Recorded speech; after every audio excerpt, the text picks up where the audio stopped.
नमस्कार दोस्तों, मैं हूं आरजे रेक्स 94.3 माय एफएम से। और राजस्थान माध्यमिक शिक्षा बोर्ड ने 10th और 12th की कक्षाओं के लिए फॉर्मूला जो है वो रिलीज किया है। तो उसी पर विस्तार से बात करने के लिए आज हमने निवेदन किया अर्जुन सिंह सांखला सर से, जो कि प्रिंसिपल हैं लकी इंस्टीट्यूट और शिक्षा जगत में काफ़ी लंबे समय से सर जुड़े हुए हैं। सबसे पहले जानना चाहूँगा सर, कितना समय हो गया आपको एजुकेशन से जुड़े हुए? देखिए, शिक्षा जगत से प्रत्यक्ष अप्रत्यक्ष रूप से मैं पिछले 30 वर्षों से जुड़ा हुआ हूँ जी, और अपनी सेवाएं अलग अलग सेगमेंट में शिक्षा जगत में मैं दे रहा हूँ। और इन 30 वर्षों में इन्होंने कई ब्रिलियंट स्टूडेंट जो हैं सूर्यनगरी जोधपुर को दिए हैं। आसपास के जो गांव से लोग पढ़ने आते हैं उनको मोटिवेट किया है। आज हम बात कर रहे हैं सर राजस्थान माध्यमिक शिक्षा बोर्ड के नए फॉर्मूला के बारे में। तो सबसे पहले अगर मैं 10th के फॉर्मूला की बात करूँ तो वो है 45, 25, 10, 20, यानी कि 45, 25, 10, 20। इसे थोड़ा सा एलोबरेट करें सर हमारे व्यूअर्स के लिए। इस तरह का फॉर्मूला बनाना ही एकमात्र चारा था।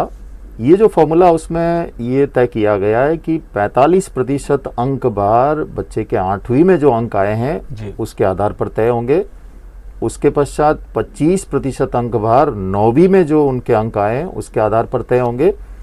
और इसके अलावा जो 10%, आगे जो 10% है वो विद्यालय समिति के द्वारा तय किया जाएगा कि बच्चे ने कोविड-19 परिस्थितियों में कितना पार्टिसिपेट नवाचारों में किया है। जैसे स्माइल 1, स्माइल 2 जो उनके पोर्टल्स थे जी, उस पे बच्चा कितना गया, कितना पार्टिसिपेट किया, उसके आधार पर 10% अंक समिति तय करेगी। और बाकी के 20% अंक सत्रांक के रूप में प्रतिवर्ष जाते थे वो इस वर्ष भी जाएंगे। तो इस तरीके से एक फॉर्मुलेट कर करके माननीय शिक्षा मंत्री ने तय किया कि इस तरह से होगा। और अब जल्दी ही इस पे माध्यमिक शिक्षा बोर्ड की आधिकारिक घोषणा होगी और इस तरह से बच्चों की मार्कशीट बनेगी। ओके, और अगर मैं 12th की बात करूं तो वो फॉर्मूला है 40, 20, 20, 20। इसे भी थोड़ा एलोबरेट कर दीजिए हमारे व्यूअर्स के लिए। 12th का जो फॉर्मूला है, इसमें 10वीं के 40% अंक जी लिए जाएंगे और उसके बाद में 11वीं के 20% लिए जाएंगे। और 20% अंक जो समिति के द्वारा, विद्यालय की एक समिति बनेगी, वो समिति प्रिंसिपल और उसके अलावा सीनियर टीचर्स उसमें होंगे जी। तो बच्चों ने जो वहाँ साल भर परफॉर्म किया उसके आधार पर वो 20% अंक नियत होंगे। और बाकी के 20% जो है वो सत्रांक जो प्रतिवर्ष जाते थे वो सत्रांक हमें हमेशा की तरह प्रतिवर्ष की तरह जाएंगे। तो इस तरह से 40, 20, 20 और 20 इस फॉर्मूले से उनका रिजल्ट बनेगा। अच्छा, मैं एक मन में सवाल था, मेरी जिज्ञासा से ही समझिए से भली, कि सीबीएसई ने 40, 30, 30 जो किया था उस फॉर्मूले को अगर अडॉप्ट कर लेता राजस्थान माध्यमिक शिक्षा बोर्ड तो क्या प्रॉब्लम था? देखिए, सीबीएसई पूरे देश का रिजल्ट उससे बनता है और राजस्थान बोर्ड केवल एक राज्य का रिजल्ट है। उसमें थोड़ा सा जो इंटरनल असेसमेंट होता है, सीसी का पैटर्न थोड़ा सा सीबीएसई का अलग है और आरबीएसई का अलग है। हालांकि इस फॉर्मूले और उस फॉर्मूले से बच्चे के अंकों में कोई बहुत बड़ा डिफरेंस आना नहीं है। और सबसे बड़ी बात मैं ये कहना चाहता हूँ कि इन अंकों का चूंकि कहीं भी नौकरी के लिए या अन्य कहीं महत्वपूर्ण जगह पर इन अंकों का निर्धारण कहीं होगा या इन अंकों के आधार पर उसको कुछ मिलेगा, ऐसा कहीं भी नहीं है। इसलिए बच्चों को चिंता करने की जरूरत नहीं है। और जो भी फॉर्मूला बनेगा उसमें चाहे सीबीएसई के फॉर्मूले से बने या आरबीएसई से बने, उसमें बच्चों को नुकसान इसलिए नहीं होना है कि पिछले जो उनके, जैसे सीबीएसई में पिछला जो रेफरेंस ईयर लिया जाएगा वो बेस्ट ईयर लिया जाएगा जी, तो उन सब से निकल करके आएगा वो बच्चे का हित का ही होगा। इसमें इस फॉर्मूले को लेकर के बहुत ज़्यादा चिंता करने की ज़रूरत स्टूडेंट्स को नहीं है। और सबसे बड़ी बात, अगर चिंता है भी तो सरकार ने फिर एक मौका दिया है कि बच्चा अपना फिर से अपीयर होकर के असेसमेंट करवा सकता है। तो इन सब चीज़ों से, चिंताओं से मुक्त होकर के बच्चों को आगे के लिए सोचना है कि उसको भविष्य में आगे कुछ करने के लिए क्या करना है, कैसे उसकी रणनीति बनानी है, इस पे फोकस करना चाहिए। जैसा कि आपने आगे का जिक्र किया है सर, तो मैं आपसे जानना चाहूँगा कि हायर एजुकेशन के एग्जामिनेशन भी अभी उस पर भी एक बहुत बड़ा संशय बना हुआ है, से वो एग्जामिनेशन हो पाएंगे या नहीं हो पाएंगे?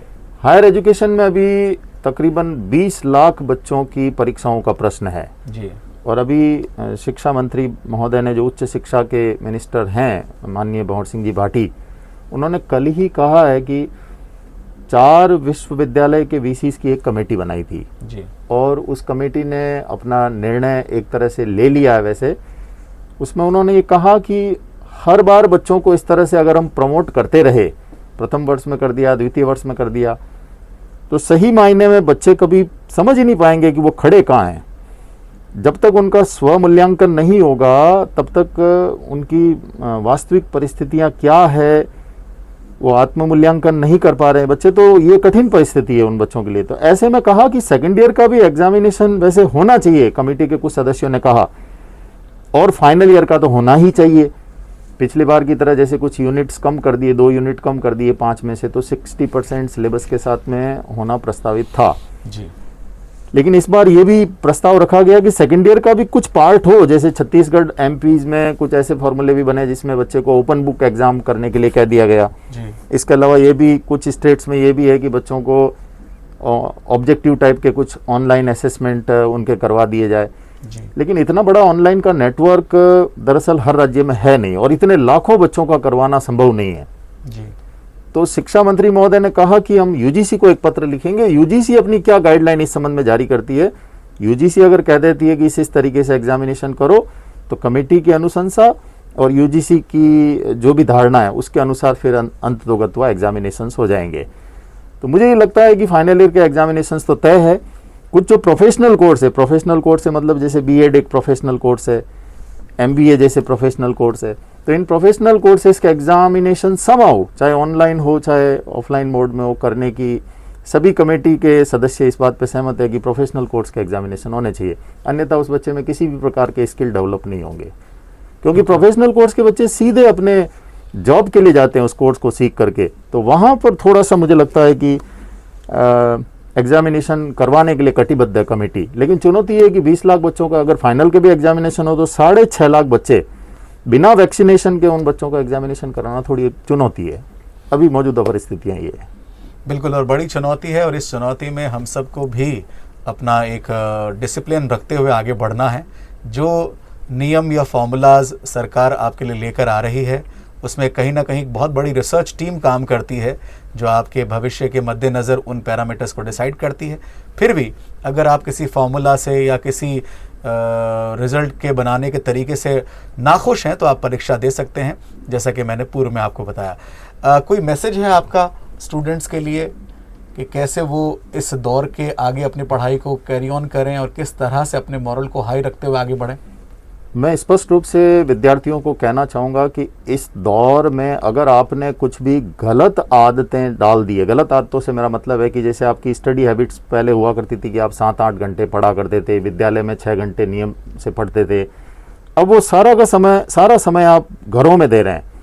घरों में हो सकता है सोशल मीडिया एडिक्शन आपका हो गया हो, या आपने टीवी से आपने अब नाता जोड़ लिया हो, या अधिकांश समय आप इधर उधर सिली सेलिंग डूइंग नथिंग इस तरह से अगर बिता रहे हैं, तो ये एक बहुत ही खराब परिस्थिति विद्यार्थी के लिए हो सकती है। क्योंकि हैबिट फॉर्मेशन अगर हो गया जी, तो मनोवैज्ञानिक रूप से उस हैबिट फॉर्मेशन की परिस्थिति में आप उससे निकलने में कई सालों लग जाएंगे जी। मनोवैज्ञानिकों का ये मानना है कि एक बार प्रारंभिक उम्र में जो हैबिट फॉर्मेशन हो जाती है उसको फिर से बदलना बड़ा मुश्किल काम है। तो ऐसे में विद्यार्थियों को लगातार अपनी पढ़ाई से किसी न किसी रूप में जुड़े रहना चाहिए, और अन्य जो सोशल मीडिया से कनेक्टिविटी है और बिना कुछ किए आप अपना समय इधर उधर फालतू के कामों में जाया करते हैं, उसके प्रति माता पिता को भी सजग रहना पड़ेगा और विद्यार्थियों को भी सोचना पड़ेगा कि उनका समय कहीं वेस्ट तो नहीं हो रहा है। क्योंकि बीता हुआ समय लौट करके वापस कभी नहीं आता है।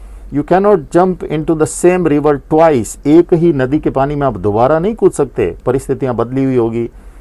तो समय की इस महत्ता को समझते हुए उन्हें पढ़ाई से अपने आप को जोड़े रखना होगा। क्योंकि हमारे मस्तिष्क के जो मेंटल न्यूरॉन्स होते हैं, वो न्यूरॉन्स अगर थोड़े समय भी 6 महीने भी कट जाते हैं तो हो सकता है आपके वो न्यूरॉन्स धीरे धीरे खत्म होने लगते हैं और आपकी क्षमताएं उस फील्ड में कम होने लगती है। आप लिखित अगर कुछ लिख भी नहीं रहे हैं तो लिखने की क्षमताएं भी आपकी धीरे धीरे कम होने लगेगी, हैंडराइटिंग बिगड़ जाएगी और आपके जो स्किल्स है मोटर स्किल वो भी खराब हो जाएंगे। ये सब देखते हुए मुझे लगता है कि बच्चों को कंटिन्यूस पढ़ाई से जुड़े रहना चाहिए। इन कठिन परिस्थितियों का भी सबसे बेहतर उपयोग विद्यार्थियों को करना चाहिए कि उन्हें अतिरिक्त समय मिला है फोकस करने का, नई चीज़ें सीखने का, अपनी रुचि के विषयों को जानने का, तो उसका सदुपयोग किया जाए। ये मेरा सबसे बड़ा संदेश विद्यार्थियों को है। बहुत ही सही संदेश सर ने दिया है बहुत ही सही संदेश दिया है सर ने कि कहीं ना कहीं हम अपनी पढ़ाई से जुड़े रहें, जो थोड़ा सा हमें यहाँ ब्रेक मिला है, इसमें हम सोचें कि क्या नया कर सकते हैं।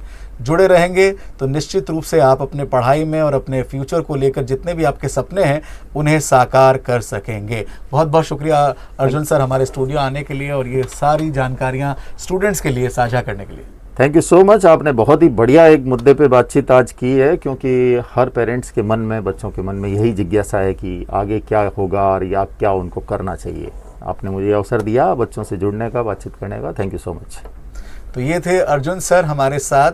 आगे भी जो ऐसे अहम विषय होंगे जिन पर आपके लिए हम जानकारी लेकर आ सकें, हम ज़रूर लेकर आएंगे हमारे सोशल मीडिया पर। जुड़े रहें और सुनते रहें 94.3 माय FM। चलो आज कुछ अच्छा सुनते हैं। Thank you.